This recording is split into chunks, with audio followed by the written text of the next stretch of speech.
sa mga pangutana din. Una nga pangutana din higsoon nga niabot sa ato adiri adunay nangutana gikan sa 0916-381-2543. Nagingon siya, adunay gibatbat sa akong higala diri kanako ug ako usab isugid nimo ug unsay imong idea ani nga ang Dios anak mubalik sa kalibutan sama sa usa ka kawatan.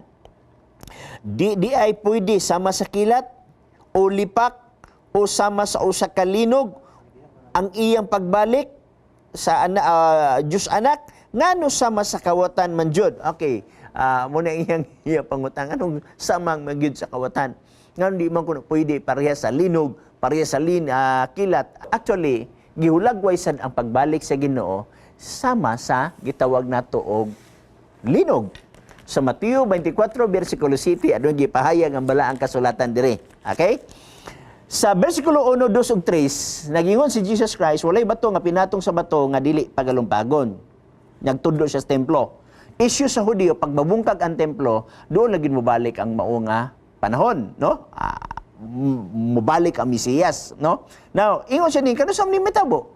Unya ningon ni si Ginoong Hesus, kay managgubat ang nasod batok sa nasod, og ang ginharian batok sa ginharian, og mahitabo ang mga gutom og mga linog. So sa ato pa sa di pa maabot ang pagbalik ni Jesus Christ, mahitabo ang linog. Okay? Plus nagingon pa siya din sa versikulo 27 atong tanawon. 27. Kay maingon nga ang kilat magakilab gikan sa sidlakan og makita hangtod sa kasadpan, maingon man usab unya niini ang pag-abot sa anak sa tao. Maingon usab niya na. So gihulagway gyapon sama sa gitawag nato og kilat. Pero nganong gihulagway sama sa kawatan usa igsuon aduna tay negative connotation sa word nga kawatan. Pero dili nato undangon diha nga punto kay sentence baya siya. Ug asa man na siya nga sentence atong tan-awon sa unang Tesalonica kapitulo 5 versikulo 2. Unya gipahayag ang balaang kasulatan dinhi. Unang Tesalonica, okay? Kapitulo 5 versikulo 2. Ano yung siya diri? Kay kamo nasayod nga sa nasayod na pag-ayo nga ang adlaw sa Ginoo moabot ra unya sama sa kawatan. Ang adlaw sa Ginoo nagisgot og time sama sa usa ka kawatan nagisgot og tao nga adunay action. Na kanang word nga kawatan, dili ang kawatan mo'y gipahimog at diha. Ang gipahimog at diha kanang word nga sama. Gitawag og simile. Nagsama sa kawatan. So meaning to say, ngano madayon sa ang kawatan? Ang kawatan magud igsuon, di magud ka mahibalo kung unsang orasa siya moabot.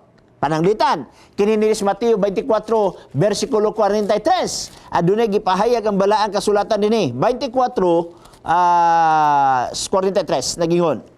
Ako masahon. Okay?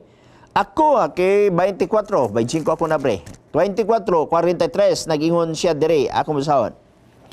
Apan hibaluin ninyo nga kung ang Pangulo sa panimalay nasayod pa unsan taknaa sa kagabion moabot ang kawatan magatukaw unta siya ug dili siya tugutan nga pagasakon sa iyang balay.